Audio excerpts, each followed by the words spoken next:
So I'm feeling almost anxious. Like there's this feeling in my soul of like, I just got to talk through it. So I don't know if it's going to be a video that I post. I don't know if it's going to be a podcast. I don't know if people will ever see this, but I have to get it out. What I'm living through right now is feeling like I'm on the precipice of something really amazing. Like I've done a lot, obviously, to get my life in order, to slow down, to connect to my intuition. And I almost feel like I'm already there, but it just hasn't caught up in the 3D, if that makes sense. So like everything I've ever wanted, I feel it. It's here. But it's almost like the waiting period between I've done the work and I know I'm here to like actually having the thing. We start to get anxious or like desperate or like try to rush it. And this is where like divine timing and God's timing, whatever your word is here, like we have control over so little, yet we get so in our heads about things happening our way in our time when we want them. And the thing about it is that if it showed up when I wanted it, then it wouldn't be perfect. If it worked out the way I saw it, like I'm avoiding how much better it could get.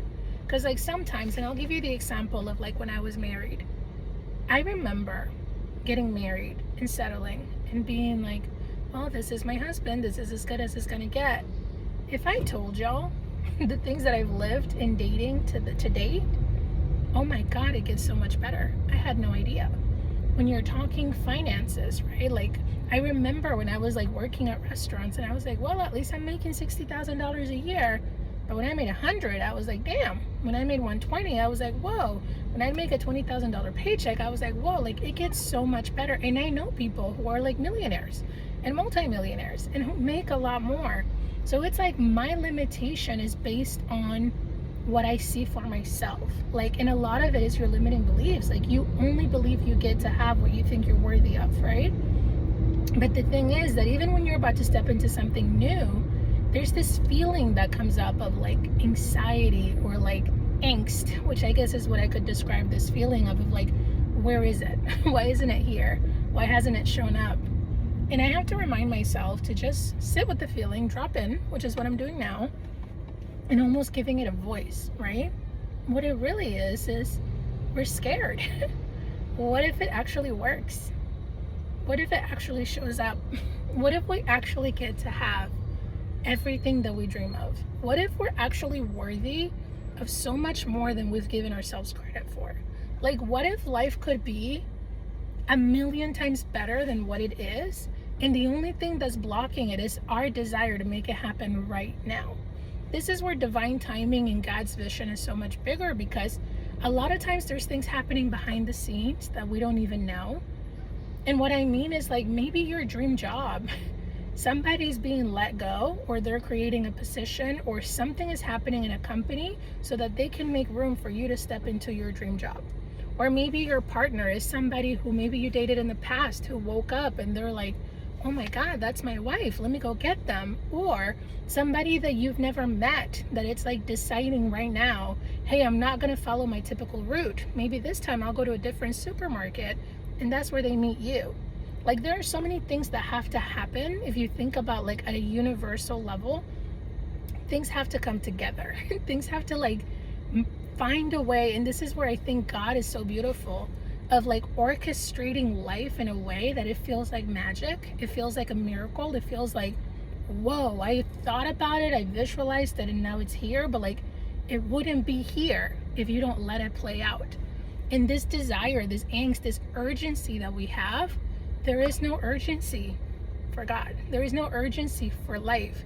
And a lot of what I teach in my coaching is slowing down and the power of listening to your intuition. And like right now, this feeling coming up, my first instinct was, let me try to push it away.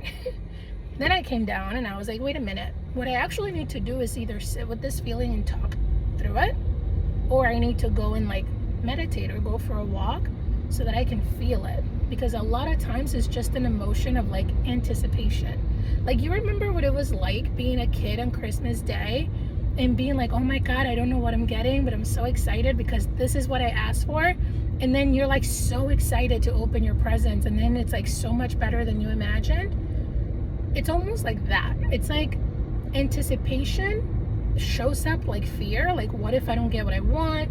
What if it's not perfect? Why don't I have it now? Like, you want to open it the night before, but the beauty of waiting till the morning, the beauty of waiting until it shows up is you get to be surprised. Like, deep down, you want to be surprised. I want to be surprised.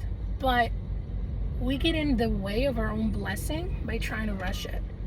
And as I'm talking through it, I'm hearing myself, and I was like, duh, of course that's what it is, Jordy. But somebody needs to hear that too, because it's almost like this feeling, we call it anxiety. Our brain is like, I'm anxious, it's not working out.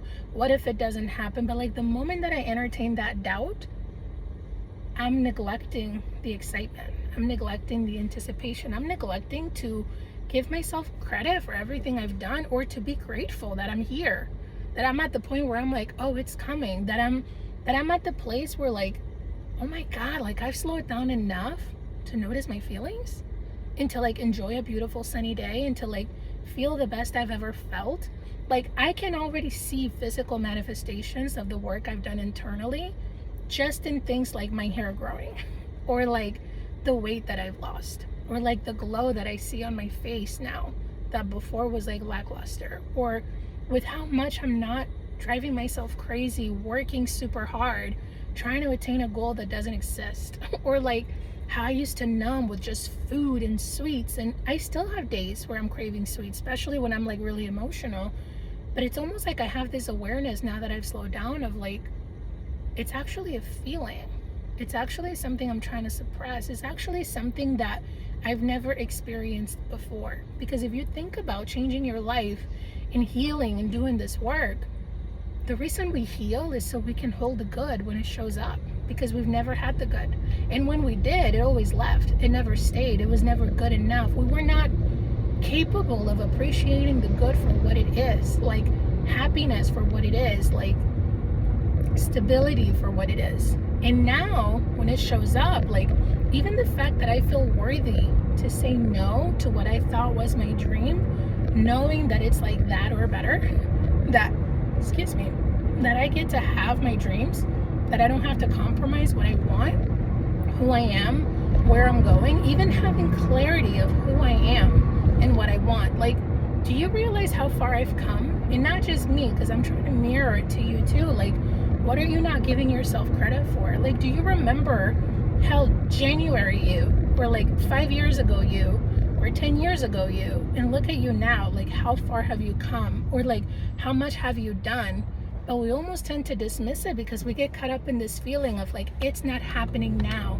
Honey, all the good things in your life never happened when you wanted them to happen. They always happened in divine timing. You were like, whoa, did I just get a raise? Oh my gosh, did I just meet the man of my dreams? Holy crap, I found my dream home. But like, none of it was planned. You didn't know that it would be the third person you met, or the 20th date that you went on, or the 4th house that you saw. You don't know, and that's the beauty of it. We don't need to know how it's going to unfold. We just need to like lean into the anticipation and like normalize it in our bodies, because we get to be excited and we get to be surprised. Whew, I feel lighter. I feel lighter, and that feels complete. So I don't know, the stream of consciousness, hopefully it served you. I know for me in this moment, it's giving me clarity and peace of like, what the hell is the rush anyways? Because when I come back to the present moment, oh my God, to be in anticipation all the time, like this feeling, it's like foreplay. Hopefully I can say that. Like, it's like foreplay. It's like, don't get me wrong, the act of being intimate with someone is beautiful. But the lead up, the flirting, the dating, the playfulness, the looks and the conversations and the touching, like, that's the good part. And I almost had to come back to the present to be like, this is the good part. Being excited is the good part. Waiting to be like blown away, this is the good part. So I feel good, and I'm grateful, and I'm excited, and I'm glad that I went through this out loud, because again, a lot of people just don't know how, and it took me a while to get to a place where I even felt comfortable talking through my feelings or hearing myself, because I'm literally just talking to my phone. I'm talking to myself, but freedom. Anyways, I love you guys. I hope you have an awesome day, and I might actually post this. So bye.